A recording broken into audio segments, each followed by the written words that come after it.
हार्दिक अभिनंदन करता हूँ। चलिए, आज के दिन तैयार रहिए। आज तो कयामत वाली जो दिन है ना, वो नज़र आएगा। आज मंडे है और तांडव आज दिखेगा मार्केट में। तो आप बोलोगे क्यों सर, क्या हो गया? भाई साहब, क्या हो गया, क्या नहीं हुआ? क्या नहीं हुआ मतलब गिफ्ट निफ्टी बैंड बजा दिया है। फ्यूचर मतलब दिख रहा है कि 600-700 पॉइंट दिख रहा था, तो अभी धीरे धीरे थोड़ा कम हो रहा है, तो अच्छी बात है। तो ये देखिए गिफ्ट निफ्टी आज, SGX निफ्टी जो 24,652 पे था ना, वो 23,775 पे खटाक से। Gift Nifty 23,776। आप बोलोगे सर ये तो बवाल हो गया, क्या हो गया ऐसा, ये क्यों इतना गिर गया? ठीक, बता रहे, वो भी हम चर्चा करेंगे। तो ये देख लिए। अब हम आगे आते हैं थोड़ा सा। अभी निकई खुल चुका है, उसको देखते हैं। तो उसको देखिएगा तब तो आप बोलिएगा ओह सर, निकई तो 6.5% निकल गया। सामने है 6.5%। अरे भाई साहब, ये देखिए 3600। ओह हो। अभी चाइना खुला नहीं है, खुलेगा तब देखते हैं। अदरवाइज निकई भी आपने देख लिया। 6 तारीख को दाउजन भी 450 पॉइंट माइनस था। नेस्डेक भी 400 पॉइंट माइनस था। S&P भी माइनस था 1.25%। ये रजल 2000 2.33%। फैंग इंडेक्स नॉर्मल था। तो इस तरह से आपको माइनस का आलम चल रहा था। दाउजोन फ्यूचर जो है, दाउजोन का फ्यूचर देख लीजिए, 800 पॉइंट निकल गया, 850 पॉइंट फ्रेश। 850 पॉइंट निकल गया। क्या निकल गया? दाउजोन का फ्यूचर। नेस्डेक का फ्यूचर ये कितना निकल गया है? 2% निकल गया। अब बताइए, इतने सारे निकल गए तो रीजन क्या है? रीजन क्या है? क्यों निकल गए भाई? आओ छोड़िए, आज तो सपोर्ट आप सोचिएगा गोल्ड सिल्वर में मिलेगा। बाकी डॉलर जो है वो भी दिख रहा है, इतना माइनस है। रुपया वो भी 92 के पास पहुंच चुका है, कमजोरी है। गोल्ड और सिल्वर जो हम लोग को हेज करके चलते थे, वाट लगा हुआ पड़ा हुआ है, वाट लगा वाला गाना गा रहा है। तो ये चीज आप देख सकते हैं। और साथ में गोल्ड और सिल्वर भी देखिए, सिल्वर फ्यूचर भी 80 के पास, 4.5। मतलब आज आपका पोर्टफोलियो फर्स्ट क्लास वाट लगा गाना गाता फिरेगा। कोई उपाय नहीं है। तो इसीलिए आज पोर्टफोलियो माइनस रहेगा, तो बर्दाश्त करने का कैपेसिटी रखिएगा। आज थोड़ा सा क्या सपोर्ट देगा, वही वही सोचने वाली बात है ना? क्या सपोर्ट देगा वही सोचने वाली बात है। पोजीशन बना हुआ था लेकिन पैसा उतना नहीं लगा था। तो आप बोलोगे सर वो तो सब ठीक है, लेकिन ऐसा पूरा वर्ल्ड वाइड बिकवाली और दबाव का क्या कारण है? क्या कारण है? मंदेरिया एक्टिव है, हो गया भाई, कांड कर दिए। उनका जॉबलेस क्या था, जॉब क्लेम वाला डाटा भी खराब आया था, बढ़ के आया था। तो ये सब है कारण। और मेन कारण तो आपको पता ही है कि युद्ध अब लंबा थोड़ा होने का जो चांस बन रहा है। जो डोनाल्ड ट्रंप चाह रहा है कि ईरान के साथ हम युद्ध लंबा करें, तो वो भी एक खतरनाक मोड़ पे है ना? वो भी एक खतरनाक मोड़ पे चल रहा है। अब डोनाल्ड ट्रंप बोले कि अब हम ग्राउंड फाइट के लिए ईरान में युद्ध करने लगे। तो ईरान बोला आओ ना ग्राउंड फाइट, हम तैयार है, बैठे हैं, चलो भाई। बनाम अमेरिका विशेष बल, भीषण घातक युद्ध संघर्ष। तो युद्ध का जो है काफ़ी मतलब चल रहा है। ईरान ईरान युद्ध पर अपडेट, ट्रंप ने करे हमले करने का वादा किया। ठीक है, और ईरान भी तैयार है कि हम नहीं, अपने पिता के बाद ईरान के सर्वोच्च नेता बनेंगे। तो इस तरह से मतलब चल रहा है कि ईरान भाई साहब पूरा देने के लिए तैयार है।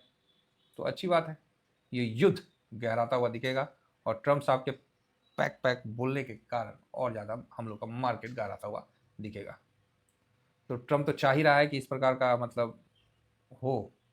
टू टेक प्रेशर, दबाव कम करने के लिए ईरान युद्ध के बीच भारत को रूस से मिलने वाले तेल पर अमेरिका की छूट के बाद वही है, ट्रंप ने उनको एक जो मुहूर्त दिया गया। ठीक है, मध्य पूर्व चल रहे संघर्ष के बीच एयर इंडिया अमेरिका और यूरोप के लिए 78 अतिरिक्त उड़ान संचालित।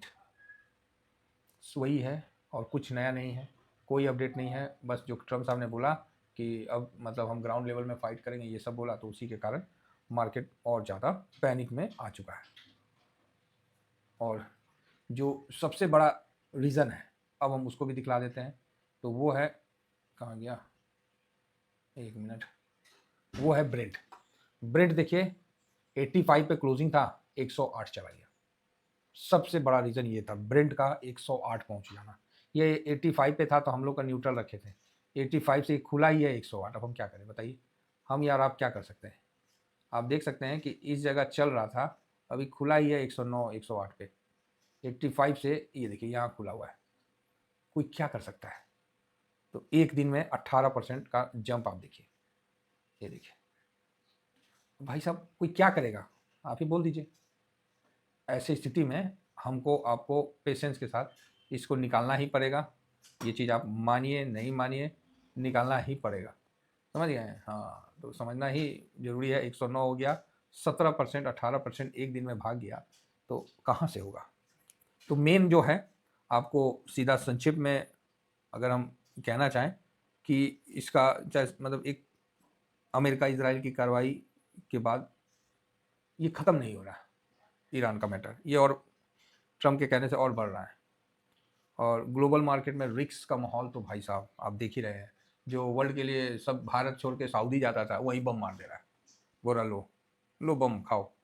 और जो क्रूड ऑयल है ये सबसे इंपॉर्टेंट है, और ये युद्ध के बीच में बढ़ता हुआ दिख रहा है, और अमेरिका यही चाहता था।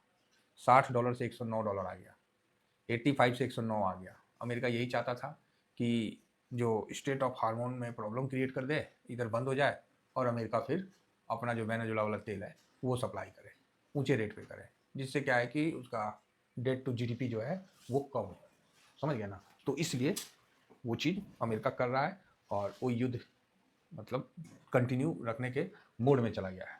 हो सकता है कि किसी और फ्रंट पे भी वो या उसके चेले चपाटे युद्ध शुरू कर दे, अभी वार मोड में है ना, तो इसको भी आप समझ सकते हैं।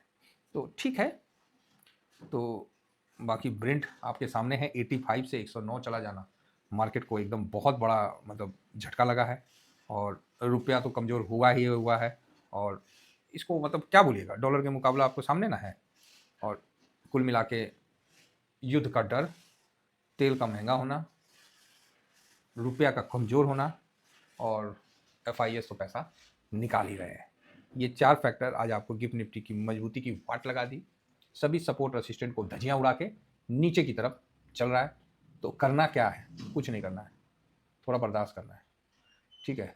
पहले स्थितियां सुधरने दीजिए, क्योंकि हमने भी देखा कि मंदेरिया हावी है, लेकिन मंदेरिया में ना वो दम नहीं दिख रहा था। लेकिन वो ट्रम्प ससुरा बोल के, नहीं तो मतलब एक तरफा हो जाता है ना मंदेरिया, लेकिन था कॉन्फिडेंस भी था कि हाँ भाई सेंटीमेंट मंदेरिया सब एक तरफ हुआ है, लेकिन अंदर में दम नहीं दिख रहा था। लेकिन अभी दम हिला दिया भाई, सही बता रहे, हिला दिया। क्या लेवल आएगा, तो लेवल तो भाई नीचे का तो अपन भी नहीं निकाल रखे, झूठा है बोले, 750 नहीं तोड़ेगा। हाँ 750 आपको सपोर्ट लेगा, 750, ठीक है। तो आप 750 के लिए आप मेंटली तैयार रहिए कि 700 bring to front send to back, 750 आपको एक लेवल देखने को मिलेगा, यस 750 आज ये लेवल आपको देखने को मिलेगा। और ये मेक इन ब्रेक लेवल है, बहुत बढ़िया लेवल है, तो अच्छा है, कोई प्रॉब्लम नहीं है। ये 500 मूविंग एवरेज से नीचे की तरफ जा रहा है, तो आज सारे गिरेंगे, और गिर के आज वापस उठेंगे, तो इसका भी आप तैयार रहिए। 751 को तोड़ता है तो फिर उसका नेक्स्ट सपोर्ट जो बनेगा उसको भी हम आपके सामने रख दे रहे, वो फिर 751 के पास सपोर्ट कहाँ है, यही है ना, ये हाँ 300 के आसपास का सपोर्ट बनेगा, यही है और कुछ नहीं है। अभी दबा के अगर, तो सर करना क्या है, यहाँ क्या कर सकते हैं, तो इस जगह में आप बेनिफिट हम ये भी नहीं बोल सकते हैं कि लीजिए या मत लीजिए, क्योंकि जब इस तरह का शार्प गिरावट होगा ना तो फिर बाउंस बैक भी आता है ना। तो हम लोग को इंट्राडे तो कर नहीं रहे हैं, तो आज हम लोग बैठ के तमाशा देखेंगे, ये चीज़ तो क्लियर है। बाकी तमाशा कितना गहराएगा वो समय के साथ आगे बढ़ेगा। तो फिलहाल निफ्टी का तो ये तमाशा है, बाकी गोल्ड, बैंक निफ्टी, इन सब आईटी में वैसा कोई बहुत ज़्यादा गिरावट नहीं दिखेगा। अब गिरावट में आपके पास कोई हथियार नहीं है। गोल्ड अलग डाउन रहेगा, इसमें बता देंगे कहाँ तक रहेगा, सिल्वर अलग डाउन रहेगा। अगर आपको, बाकी तो सब डाउन ही है, अगर आपको बचा सकता है तो सिर्फ फार्मा, ठीक है, फार्मा बीज और आईटी, और साथ में थोड़ा बहुत एफएमसीजी, ठीक है, ये थोड़ा बहुत अपना जो है FMCG sector, pharma sector, IT sector, ये थोड़ा बहुत आपको बचा सकता है, ज़्यादा भी नहीं, ठीक है। तो अब देखना है कि ग्राउंड में क्या आएगा, बाकी आगे का लेवल मैं आपको प्रोवाइड कर देता हूँ। निफ्टी 750, 23,750, ठीक है, यहाँ सपोर्ट लेना चाहिए। अब 23,750 देखने गए तो काफ़ी पुराना मतलब वो आके निकल के आया, 2025 का आपको लेवल है ना, ये वाला। तो यहाँ पर एक बार सपोर्ट लेना चाहिए। और यहाँ का हाई, इसका हाई 25 का जो हाई लगा था वहाँ, और इसको तोड़ता है तो फिर वो अलग जोन में प्रवेश कर जाएगा। वो जोन ऐसा है कि डाउन साइड में। अब क्रूड ऑयल का 108 आना, ठीक है, 108 आना, ये मतलब आप देख ही रहे हैं आपके सामने। तो अभी आप बोलोगे सर ऑयल ईटीएफ में इन्वेस्ट करते हैं, तो भाई अभी मत करिए, कहीं कुछ मत करिए। अभी भारत के पास ऐसा नहीं है कि भारत के पास ऑलरेडी रसिया का सपोर्ट है और भारत के पास अपना स्टोरेज भी है, तो डरने वाली बात नहीं है। लेकिन है तो भाई जो स्थिति है, ये स्थिति आज मार्केट को निकालना मुश्किल हो सकता है कि इस वीक का और इस मंथ का आखिरी गिरावट भी हो सकता है, क्योंकि आज का पैनिक वास्तव में काफ़ी पैनिक होगा। आज पोर्टफोलियो का मतलब दबाव तो रहेगा, आज मेरा भी मतलब पोर्टफोलियो आज हम लोग का भी दबाव में रहेगा। कोई नहीं, इसी का नाम मार्केट है, साथ चलेंगे, एक साथ चलेंगे। बड़ी बड़ी समस्याएं जो है ना इंडिविजुअल को तोड़ सकता है, बड़ी बड़ी समस्या इंडिविजुअल को तोड़ सकता है, लेकिन आप किसी ग्रुप में है ना, तो आज तक कोई भी समस्या किसी ग्रुप को खत्म नहीं किया है, ठीक है। सिंगल को आप खत्म कर सकते हैं, सिंगल फ्रस्ट्रेट हो जाएगा। आज जब ग्रुप में रहेगा ना तो सब एक दूसरे को देख के, अच्छा तोरा कितना माइनस है जी, अरे देखिए ना मेरा 1.5%, अच्छा आपका, अरे मेरा तो 2%, आपका कितना माइनस है, सबका माइनस है, मेरा तो 1% माइनस है। तो ये क्या है कि एक दूसरे का देख के ना मन में संतुष्टि होता है कि चलो हम अकेले नहीं है इस रेस में, हमारे साथ और भी है। तो ये ग्रुप में बने रहिए, और जरूर आज कमेंट्स करवाऊंगा आप लोग कि भाई माइनस कितना है, आज माइनस का दिन है भाई। तो हो सकता है कि आखिरी किल हो, है ना। हमेशा आपको पॉजिटिव बना के रखना पड़ेगा थॉट को, निगेटिव तो है ही है, पूरी दुनिया निगेटिव है, आपको खुद को पॉजिटिव थॉट में रखना पड़ेगा। हाँ, इन्वेस्टमेंट करना नहीं करना वो अलग बात है, ये अपना शॉर्ट स्विंग है, स्विंग है, शॉर्ट स्विंग है। मैंने जो भी पोजीशन मेरा बना हुआ है मैंने स्विंग में भी दिया है, और ये मेरा शॉर्ट स्विंग है, तो जरूर ज्वाइन करिए। मौका बनेगा तो दूंगा, नहीं बनेगा तो नहीं दूंगा, ठीक है। बाकी इंडिया क्रिकेट टीम ने वर्ल्ड कप जीत लिया है T20, इसके लिए आप लोग को हार्दिक बधाई, बहुत अच्छा लगा है ना। तो बढ़िया मतलब इंडिया टीम ने प्रदर्शन किया है, तो ये सब चलते रहता है। बाकी गिरावट में ज़्यादा टेंशन हो रहा है आप लोगों को, तो फेस पैक ना लगा के आराम से लेट जाइए। ठंडा रहेगा मन और शांति रहेगा, हड़बड़ाइएगा नहीं, कोई भी पोजीशन अनाप शनाप जगह पे मत काटिएगा, ठीक है। ये आप ही नहीं है, इसके मतलब पूरा टीवीएसएम फैमिली का गिरेगा, है ना। बाकी शैम्पू और फेस पैक चाहिए तो जरूर कॉन्टेक्ट करिए। लॉन्ग टर्म वालों के लिए अपॉर्चुनिटी अच्छी खुल रही है, तो ये बढ़िया बात है। फिलहाल इतना ही कहकर अपनी वाणी को विराम देना चाहूँगा। Thank you very much. जय हिंद, जय भारत।